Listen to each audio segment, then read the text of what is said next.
So pillar type drilling machine. So we have studied about the pillar type drilling machine. What are the components of pillar type drilling machine? Then what are the drilling operations we can perform on the drilling machine that we have seen in previous lectures. And we have started second point from chapter number second, that is the joining processes, in which there are two types of the joining processes. First one is the permanent welding, permanent joining, and second one is the temporary joining. And we also seen that in our syllabus they included only the permanent joining processes and they removed temporary joining processes, but we also enlist the name of that temporary joining processes. In joining processes, there are two types of the joining. First one is the fusion welding and second one is the plastic welding, or we can see it as the pressurized welding. So fusion welding, it is mean that we melt the metal, workpiece metal and the filler metal, we melt at a certain level, and then we go for the next step, that is to cool that melting materials. So this is the manual metal arc welding that we have studied, how manual metal arc welding works, what is the process, what are the components of the manual metal arc welding. हे manual metal arc welding आपण पाठीमागच्या lecture मध्ये पाहिलेलं आहे, ज्याच्यामध्ये आपण बघितलेलं आहे मॅन्युअल मेटल आर्क वेल्डिंगचे कोणते कंपोनेंट्स आहेत आणि त्याचं कसं वर्किंग होतं. त्याच्यामध्ये वापरला जाणारा इलेक्ट्रोड होल्डर किंवा जो इलेक्ट्रोड आहे तो कशापासून बनवलेला असतो, त्या ठिकाणी कसं टेम्परेचर निर्माण होतं आणि त्यानुसार वर्कपीसचं मेटल आणि फिलर मेटल किंवा तो इलेक्ट्रोड वितळून एकत्र केले जातात, कसा त्याच्यावरती फ्लक्सचा थर बसवला जातो जेणेकरून एन्व्हायरमेंटमध्ये असणारे जे contaminated घटक आहेत ते त्याच्यामध्ये जाऊ नये. So we have seen in previous lectures. So these are the advantages and disadvantages of the manual metal arc welding that we are very aware of that. त्यातले बघितलेले आपण हे मॅन्युअल मेटल आर्क वेल्डिंग हे सगळ्यात hardest आणि strongest ज्याला आपण joining म्हणतो ते जॉईनिंग आहे. ओके, तर आता याच्या पुढचा भाग पाहणार आहोत आपण, गॅस वेल्डिंग. गॅस वेल्डिंग झालं नाही ना? नाही sir. Okay. Okay. Now we are going to see gas welding. Gas welding also you have, I think you already seen this two types of tanks. अशा प्रकारच्या टाक्या बघितल्या असतील तुम्ही. गॅस वेल्डिंग बघितलं? Yes sir. Yes, sir. Yes, sir. Okay. Yes, sir. So we are now going to study about the gas welding. तर gas welding मध्ये त्याच्या अगोदर एक महत्त्वाचा पॉईंट तुम्हाला सांगायचा आहे, याच्यामध्ये आपलं लेक्चर झालं नाही तर आपल्याला जे MCQs आहे त्याची लिंक मी शेअर केलेली आहे, जिथं तुम्हाला नोट्स आणि PPT शेअर केल्या होत्या त्याच ठिकाणी MCQ साठी असणारे MCQ शेअर केले आहे, त्याची लिंक त्या ठिकाणी शेअर केलेली आहे. बघितले का तुम्ही? हो सर. नाही सर. हां, ठीक आहे. जिथं तुम्ही तुमचे नोट्स बघितल्या किंवा व्हिडिओ ज्या बघता आपल्या लेक्चरच्या त्याच ठिकाणी एकदम उजव्या बाजूला 3 लिंक आहे. पहिली लिंक आहे PPT साठीची लिंक आहे, ज्याच्यामध्ये या चॅप्टरच्या पहिला चॅप्टर पंप कॉम्प्रेसर टर्बाइन याच्या PPT आहेत. दुसऱ्या लिंक मध्ये त्याच्या नोट्स आहेत PDF फॉर्मॅटमध्ये, आणि आता एक तिसरी लिंक तुम्हाला तिथे ऍड झालेली दिसेल. तर ती तिसरी जी लिंक आहे ती MCQ क्वेश्चन्स आहेत. ओके, त्याच्यामध्ये 57 to 58 क्वेश्चन्स आहेत एका चॅप्टरवरचे. त्याच्यापैकी काही 4 क्वेश्चन आहेत जे गॅस टर्बाइनशी रिलेटेड आहेत, त्याला मी येलो कलर दिलेला आहे. ते काय तुम्हाला करायचे नाहीत कारण तो सिलेबसचा पार्ट येत नाही आपल्याला गॅस टर्बाइन. ओके, समजलं? आणि तुमची जी क्लास टेस्ट वगैरे असेल ती आता MCQ वरतीच होईल, कारण थिअरॉटिकली आपण इथं येणं शक्य नाही. त्याच्यामुळे तुमची ते MCQ वरती टेस्ट होईल. तर ते MCQ चा स्टडी करणं चालू करा. ओके, आणि त्याच्याबरोबर खाली तुम्हाला त्याची उत्तर पण दिलेली आहेत. हॅलो, हा सर. बघितलं का?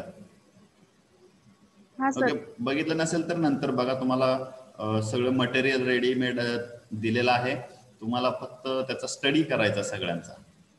ओके सर, म्हणजे फक्त MCQ वरतीच टेस्ट आहे ना, थेअरी वरती नाही आहे का? थेअरीवरती नाही होणार शक्यतो, कारण थेअरी चेक करणं अवघड जाईल. आता तुम्ही लिहिणार कसं, पाठवणार कसं, त्याच्यापेक्षा मला 99% आपली टेस्ट जी आहे ती MCQ वरती होईल.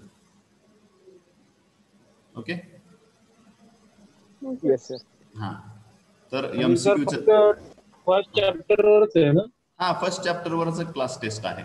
तुमची ISE जी आहे पुढची ISE, त्याच्यासाठी पाहिजे तर आपण 2 चॅप्टर घेऊ याच्यात. Okay,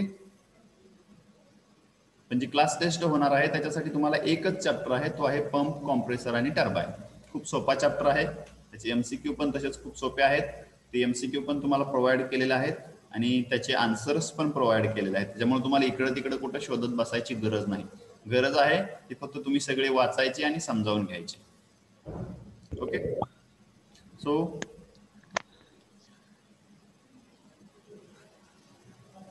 so see here. So this is the, we will see now gas welding. Okay, याच्यामध्ये काय काय आहे बघा, मी व्यवस्थित मराठीत तुम्हाला समजावून सांगतो गॅस वेल्डिंग म्हणजे काय आहे. तर गॅस वेल्डिंग मध्ये तुम्ही जर बघितलं तर अशा 2 टाक्या दिसतात तुम्हाला, सिलेंड्रिकल टाईप 2 टाक्या आहेत. त्याच्यामध्ये पहिली जी टाकी आहे ही थोडीशी ब्लॅक कलर मध्ये दिसते, ही ऑक्सिजनची टाकी आहे आणि ही जी आहे ही ॲसिटिलीनची टाकी आहे. जनरली सगळीकडे ऑक्सिजन आणि ॲसिटिलीन वापरलं जातं. याच्या अगोदर पण आपण बघितलं की कोणत्याही गोष्टीचं फ्लेम करण्यासाठी आपल्याला ऑक्सिजनची गरज असते, तर इथं ऑक्सिजन आणि हे ॲसिटिलीन आहे. ओके, याच्यामध्ये कॉम्प्रेस केलेलं भरलेलं आहे. जसं आपलं घरामधलं गॅसचं सिलेंडर असतं तशा प्रकारे याच्यामध्ये ऑक्सिजन आणि याच्यामध्ये ॲसिटिलीन भरलेलं असतं. ऑक्सिजनच्या अशा प्रकारच्या टाक्या तुम्हाला दवाखान्याच्या बाहेर सुद्धा बघायला मिळतील. ओके, ICUच्या बाहेर अशा प्रकारच्या टाक्या तुम्हाला बघायला मिळतील. ओके, तर त्याच्यावरती दोन्हीवरती तुम्हाला 2 डायल दिसतील, इथे एक आहे आणि इथे एक डायल आहे. तर एक डायल जी आहे ती ह्या टाकीमध्ये असणारं जे ऑक्सिजनची लेवल आहे त्याचं इंडिकेशन करते आणि दुसरी जी डायल आहे ती याच्यामधून होणाऱ्या फ्लोचं इंडिकेशन करते, म्हणजे किती प्रमाणात फ्लो होतोय त्याच्यामधून याचं इंडिकेशन करते. Same for the ॲसिटाइलिन.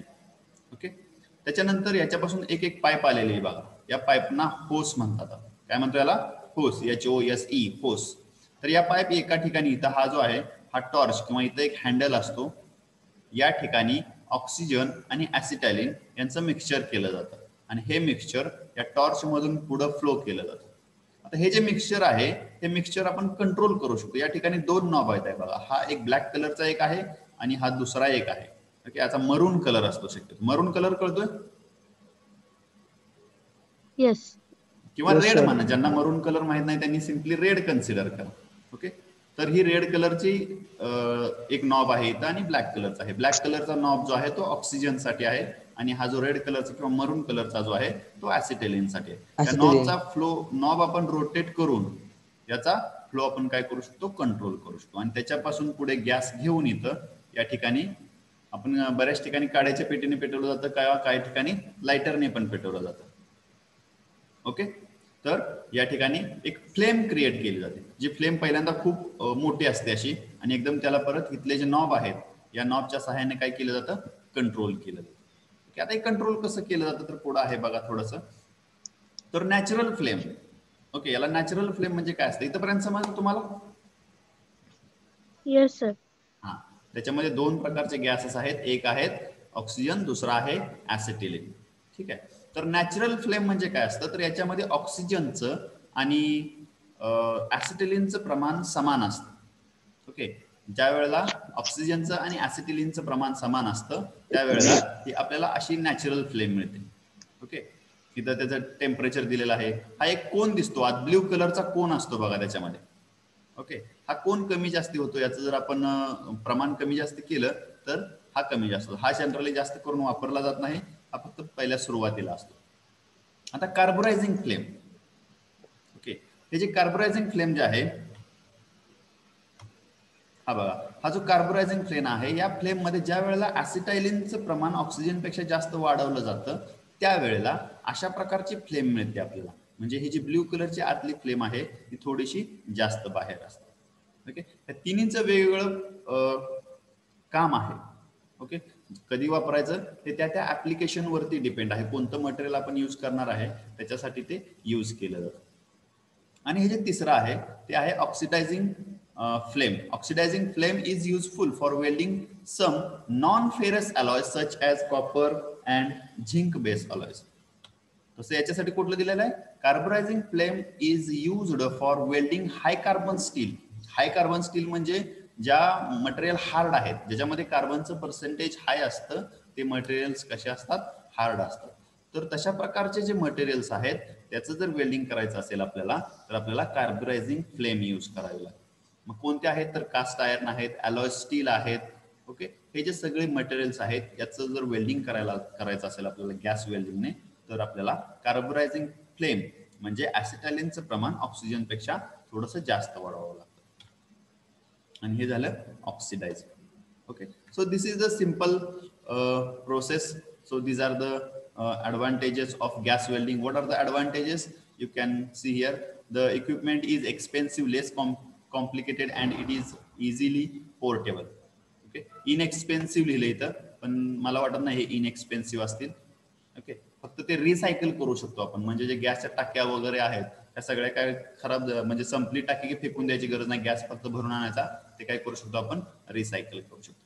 Useful for welding light metal such as automobile bodies and repair works. म्हणजे आपल्या गाडीचा सायलेन्सर असतो बघा, तो फक्त शीट मेटलचा असतो, तर त्या ठिकाणी आपण मॅन्युअल मेटल आर्क वेल्डिंग वापरू शकत नाही शक्यतो, कारण त्याला लगेच होल पडतात, त्याचं टेम्परेचर हाय लेवल असतं. तर अशा ठिकाणी आपण हे जे गॅस वेल्डिंग आहे हे वापरू शकतो, किंवा कारच्या बॉडीज आहेत तर त्याला सुद्धा आपण हे वापरू शकतो. Compared to electric arc welding, this provides greater flexibility with respect to heat impact and cooling rates. म्हणजे हीट इम्पॅक्ट आणि कूलिंग रेट जर बघितलं तर हे लगेच कूल होतं. आपण जे मॅन्युअल मेटल आर्कने करतो ते पूर्णपणे मोल्टन करतो मटेरियल त्याच्यामध्ये. ओके, तसं याच्यामध्ये आपण करत नाही, हे एकदम फास्ट प्रोसेस होते gas वेल्डिंगची. So this is related to the gas welding. Now we have one video. I think by seeing video we can understand more. बघतो व्हिडिओ कुठे आहे, एकच मिनिटात.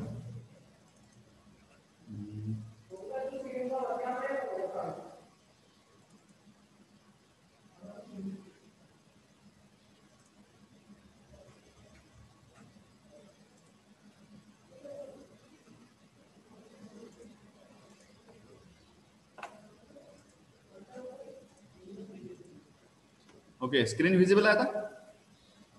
Yes sir. Yes sir. दिसते का तुम्हाला प्रिन्सिपल ऑफ गॅस वेल्डिंग असं दिसतंय का? हो. Yes, sir. Okay, now see what is the process.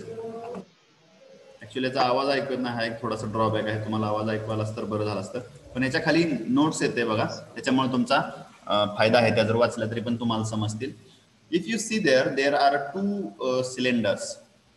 Okay, so one is painted with a black color and another is with the maroon color. So these are the components, these are the regulators or dials we can say, which can regulate the pressure inside the cylinder, and this is related to the flow of that oxygen. Okay, एकदा बघा कोणते कोणते आहेत त्याच्यामध्ये. बघा हा wall आहे तिथं. ओके, त्याच्यानंतर हे रेग्युलेटर्स आहेत. हे होस म्हणजे ज्या पाईप आपण यूज करतो त्याला होस म्हणतो आपण. त्याच्यानंतर ऑक्सिजनचा सिलेंडर हा रेड कलरचा किंवा मरून कलरचा जो आहे तो ॲसिटिलिनचा सिलेंडर आहे. इथून पुढे आल्यानंतर हा टॉर्च आहे, याला टॉर्च म्हणतो आपण. ओके, आणि ही जी छोटीशी कांडी दिसते इथं फिलर मेटल दिसते का, ही कर्सर ठेवलेला आहे बघा. हा, ही फिलर मेटलचे आहे. ओके, फिलर मेटल हे शक्यतो ज्या त्या मटेरियलचं वापरलं जातं, म्हणजे ज्या मटेरियलला आपल्याला वेल्डिंग करायचं त्या मटेरियलचं फिलर मेटल शक्यतो वापरलं जातं. पण आपण जे रेग्युलरला बघतो म्हणजे इंडस्ट्रीमध्ये तेवढं प्रिकॉशन घेतली जाते, इतर ठिकाणी तेवढं बघितलं जात नाही. जे अवेलेबल आहे ते वापरलं जातं. ओके, हा फरक आहे त्याच्यामध्ये.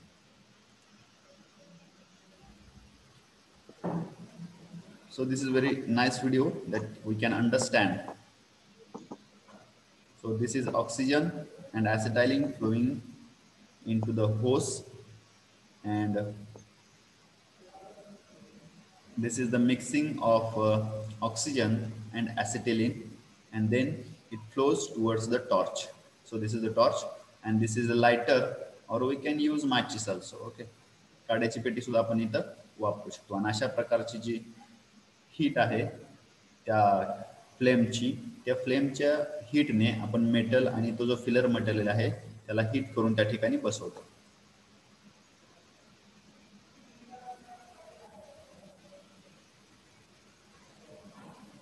So this is a simple process of joining two plates. So you can observe here, both pieces become joined together.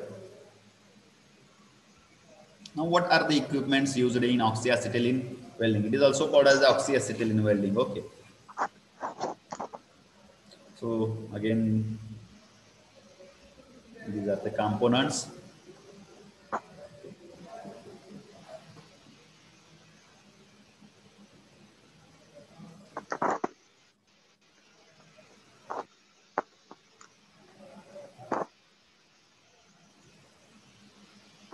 Now you can observe here, this is the oxygen cylinder. Generally, the oxygen cylinder having color. Actually, as per the standard, color for the oxygen is black color.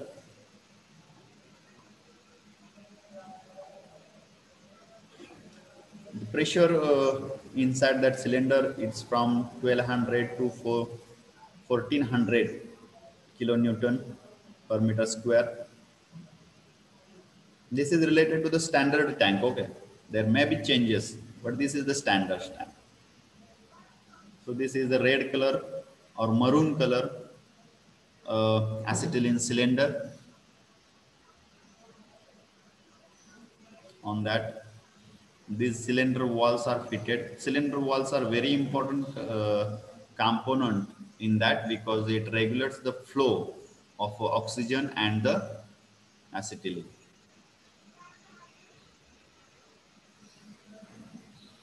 This is wall. That knob of that wall we can rotate to regulate the flow, and how much flow is there, किती flow आहे तो बघण्यासाठी त्या डायलचा उपयोग करू शकतो आपण. आणि टाकीच्या आतमध्ये किती प्रेशर आहे ते दुसऱ्या डायल वरती आपल्याला समजू शकतं. This wall is made of steel, आणि जे ऑक्सिजनच्या वरती जो वॉल असतो तो ब्रासचा बनवलेला असतो. ओके, सिंपल प्रोसेस आहे. These are the pressure regulator gauges. हे बर्डॉन प्रेशर गेज असतात शक्यतो.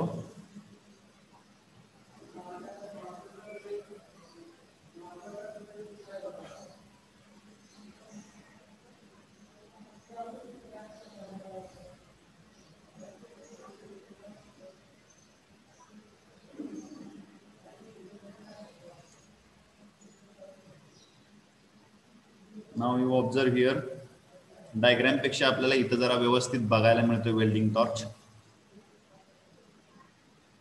ते जे वॉल दिसतात ग्रीन कलरचा आणि रेड कलरचा, ते फ्लोचा रेग्युलेट करू. मिक्सचर आपल्याला कसं करायचं ते त्या होल्डर पशी हँडल जवळ आपल्याला बटन आहे, ते ग्रीन कलरचा आणि रेड कलरचा दिसतोय तो. त्याने आपण फ्लो रेग्युलेट करू शकतो. ऑक्सिजनचा किती फ्लो ठेवायचा आणि ॲसिटिलिनचा किती ठेवायचा, त्याच्यावरती आपली पुढची फ्लेम डिपेंड आहे.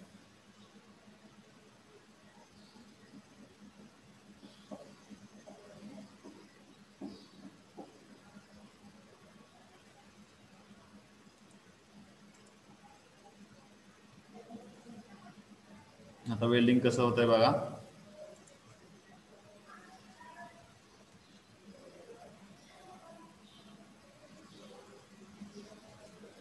ते फिलर मटेरियल जे आहे ते मेल्ट होते आणि ते दोन वर्क पीस आहेत त्या ठिकाणी ते जॉईन होते. त्यासाठी हे दोन पार्ट जे आहेत जे जॉईन करायचे आपल्याला, ते एकदम व्यवस्थित एकमेकाबरोबर जिथं जॉईन करायचे तिथं लावलं पाहिजे.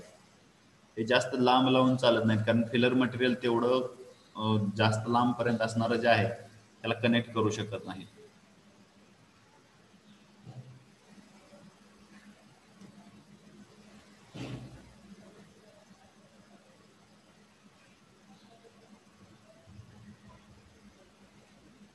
हा जे फिलर मटेरियल आहेत त्याचं जे कांडी आहे त्याचा अँगल जवळपास 30 ते 40 डिग्री पर्यंत ठेवला जातो.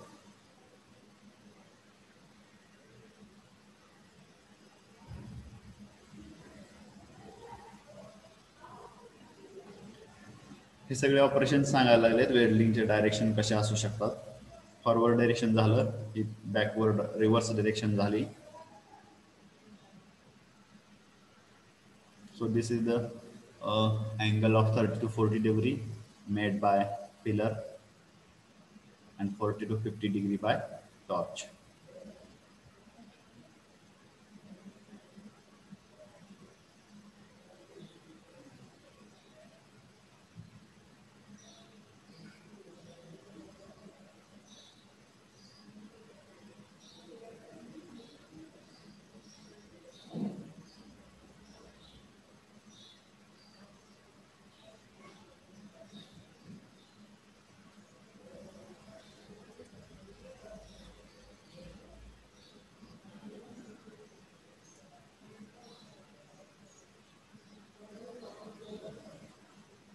Okay, I think this is end of recording. Okay, this is the gas welding. आजची मीटिंग काय आपली संपणार नाही टायमिंग मध्ये, कारण ह्याचं नाव बदललेलं आहे.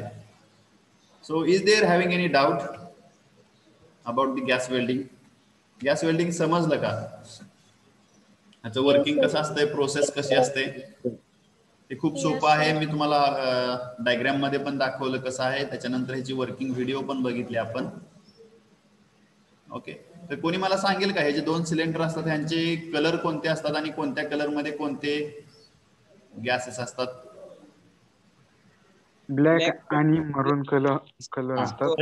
मरून कलर मध्ये ऍसिटिलीन, ब्लॅक मध्ये ऑक्सिजन. Okay, correct correct. आणि हा जो समोर दिसतोय, हा याला काय म्हणतो आपण? टॉर्च. वेल्डिंग टॉर्च म्हणतो. Okay, good. हे 2 जे नॉब दिलेले आहेत इथे बघा, इथे एक नॉब आहे आणि इथे एक नॉब आहे. हे कशासाठी असतात? फ्लो कंट्रोल करण्यासाठी. Okay, correct. ऑक्सिजन आणि ऍसिटिलीनचा फ्लो कंट्रोल करण्यासाठी असतात. ओके,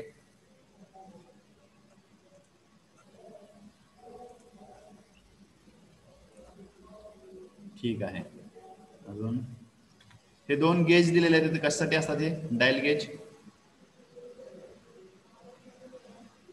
हॅलो, फ्लो किती होता ते बघण्यास. हा, एक आहे तो फ्लो किती चालू आहे ते बघण्यासाठी आणि दुसरा आहे तो प्रेशर किती आहे प्रेशर मध्ये. हा, कुठं? सिलेंडर मध्ये. सिलेंडर मध्ये. Okay, correct. आता ही नॅचरल फ्लेम. नॅचरल फ्लेम मध्ये काय असतं?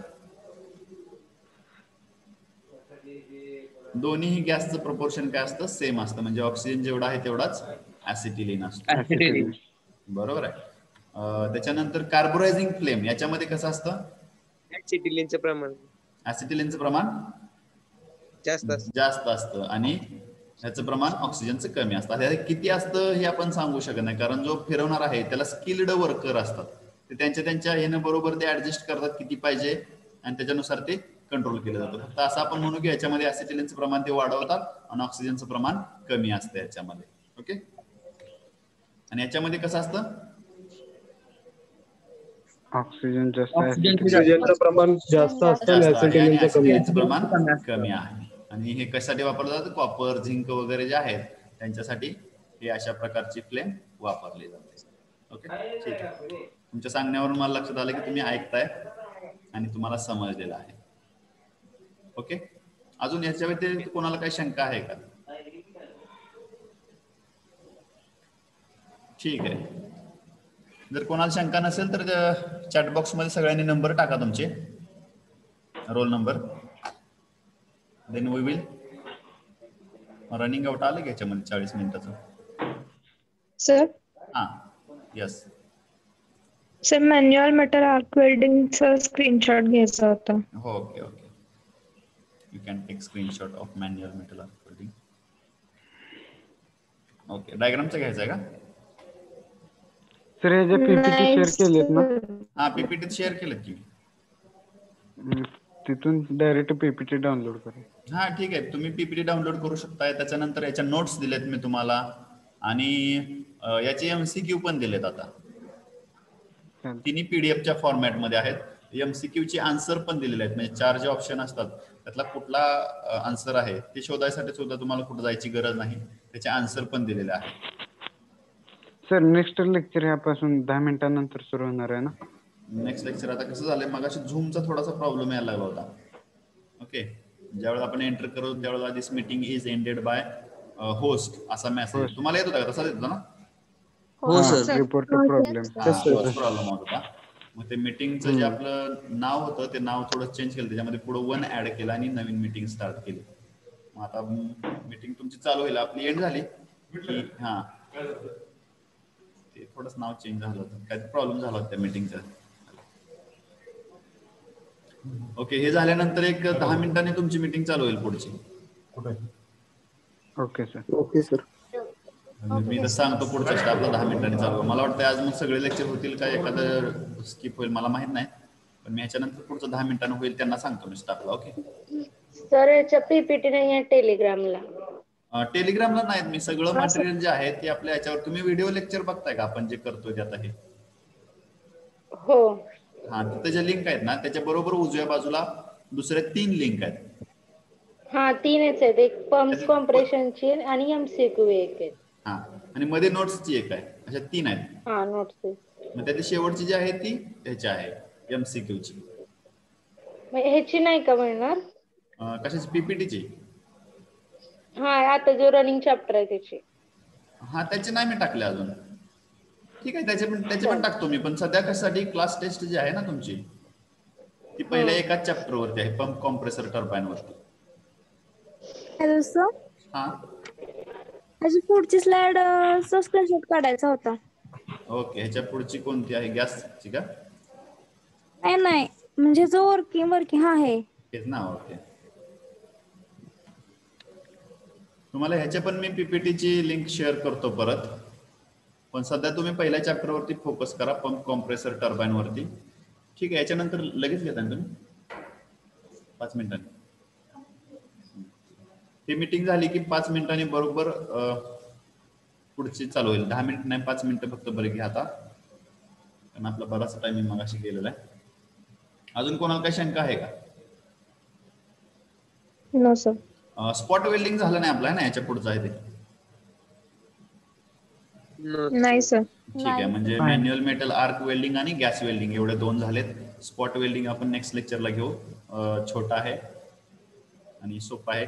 जे ऑफलाईनला आले होते त्यांना मी दाखवलं, बघा कोण माझ्याबरोबर होते ते मुलं, त्यांना दाखवलं ते मशीन. पण काय अडचण नाही, व्हिडिओमध्ये पण सगळं व्यवस्थित क्लिअर होतंय आणि जे आपण समोर जाऊन बघणार आहे तेच व्हिडिओमध्ये पण दिसतंय. सगळ्यांना समजतंय ना, महत्वाचं म्हणजे?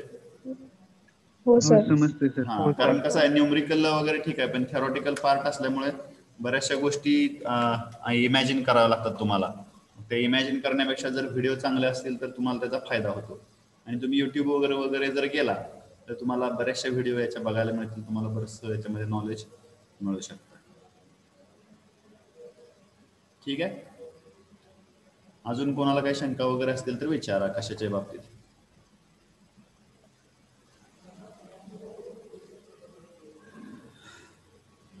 I think nobody having any doubt. कोणाला कोणताही शंका नाही. So may I end the meeting? End करू का मीटिंग? येस. ओके, याच्यानंतर तुमचं मॅथमॅटिक्सचं लेक्चर आहे मे बी, ते बरोबर याच्यानंतर एक 5 मिनिटांनी चालू होईल. म्हणजे आता बघा किती वाजलेले आहेत, 2:37. ठीक आहे, तर 2:45 मी सांगतो त्यांना. ऐकताय का सगळे? हो सर. Okay sir. 2:45 चालू करायला सांगतो त्यांना, म्हणजे सगळ्यांना एक टायमिंग माहित असतं. मी 5 मिनिटं 10 मिनिटं असं नको, 2:45 बरोबर पुढचं लेक्चर चालू होईल. Okay, thank you all of you.